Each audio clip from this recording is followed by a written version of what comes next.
Bueno, hola, yo soy Enrique Cruz, soy profesor de guión en UNIAD. Y bueno, me pidieron dar algunos consejos que a lo mejor yo suelo utilizar para la escritura de guiones de horror. De alguna manera nos vamos a centrar en tips de guiones de horror.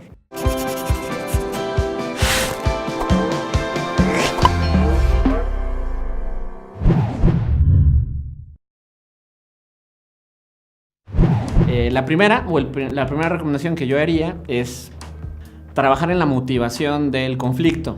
Para generar tensión tiene que haber una amenaza, o que sin amenaza no hay tensión.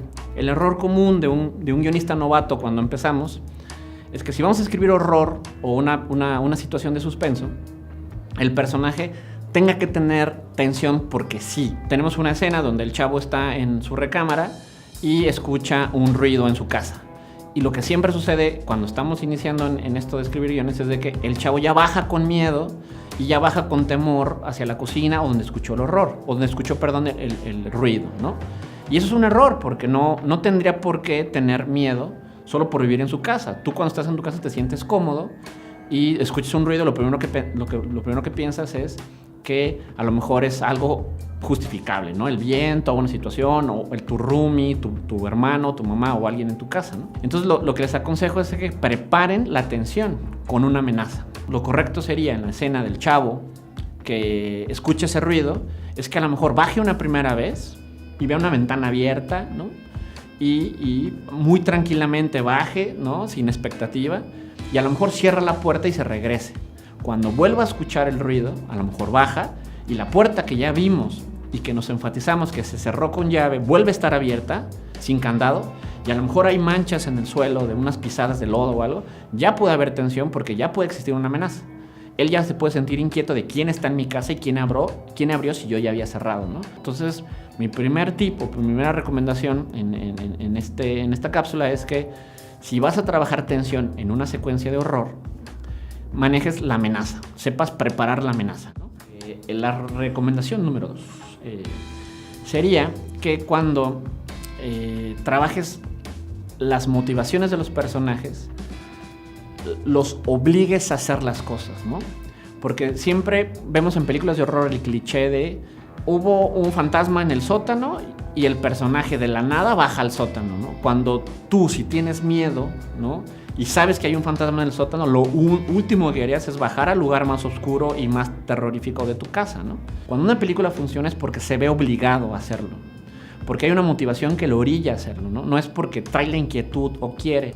Siempre hay una motivación poderosa. Si se fijan en las películas en las que más funciona esto es porque bajar al sótano les haría descubrir una pista o encontrar algo que les ayude a resolver el enigma, ¿no?, sobrenatural, la amenaza del fantasma, que muchas veces tiene que ver con algo poderoso como lo hago por mi hijo, ¿no? Muchos personajes que son femeninos lo hacen porque el fantasma está amenazando la vida de su hijo. Entonces tú harías cualquier cosa, aun y cuando sea peligroso, aun y cuando sea tenebroso, aun cuando sea que te vaya a asustar, porque sientes la obligación de hacerlo, ¿no? Lo que les recomiendo es de que trabajen una motivación en que el personaje se ve obligado a hacerlo, y una motivación que consideremos universal y muy poderosa, ¿no? Por el amor de tu vida, por tus hijos, por salvar tu vida, pero que sea algo que te orille y te obligue a hacerlo, ¿no? Yo creo que eso haría que se sustente mejor la trama y que de alguna manera el público agradezca la historia y la sienta más orgánica, que funcione mejor, ¿no? Bueno, ese es mi tip o mi recomendación número 2. Muy bien, y la tercera recomendación de estos tips UNIAD para escribir guiones de horror es algo que en algunos escritores, guionistas, incluso Guillermo Arriaga, guionista de Amores Perros, él sugiere de llegar tarde e irte temprano, ¿no? O sea, es como una sugerencia. Entonces, en el caso del horror, pues, sería algo muy similar, ¿no? De tener la secuencia del personaje bañándose, cambiándose, desayunando o cenando para salir a trabajar en la noche, una secuencia de horror. A lo mejor ya empiezas con el chavo corriendo por la calle, ¿no? Ya atemorizado de alguna razón, donde tienes ya que considerar la recomendación número 1, donde tendremos que entender qué es la amenaza que siente de por qué corre, ¿no? En cortometrajes que a lo mejor han sido famosos, donde de pronto inicia la secuencia o inmediatamente ves a una persona caminando por un pasillo y apaga la luz del pasillo y aparece una sombra al fondo, ¿no? La prende y no aparece nada, la apaga y aparece la sombra, ¿no? Entonces, no hubo una preparación de qué estaba haciendo ella, estaba haciendo de comer, quién es ella, si iba a dormir, en qué trabaja.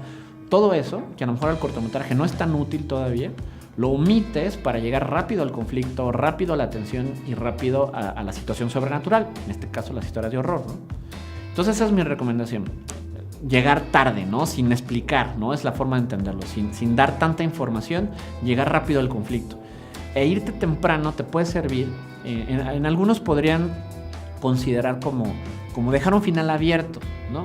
Pero a veces es una manera interesante de generar una pregunta dramática en la audiencia, ¿no? Por ejemplo, el corto de Mamá, que después hicieron la película, el largometraje que produjo Guillermo del Toro. Llegan tarde, ¿no? Como la primera recomendación, simplemente entra una chavita al cuarto de su hermana y le dice, tenemos que huir, Victoria, mamá ha vuelto. Entonces, sin saber exactamente cuál es la tensión de por qué, no hay una explicación muy clara, ya está el conflicto a medio minuto de la historia o mucho antes, ¿no? Apenas 10, 15 segundos y hay un conflicto.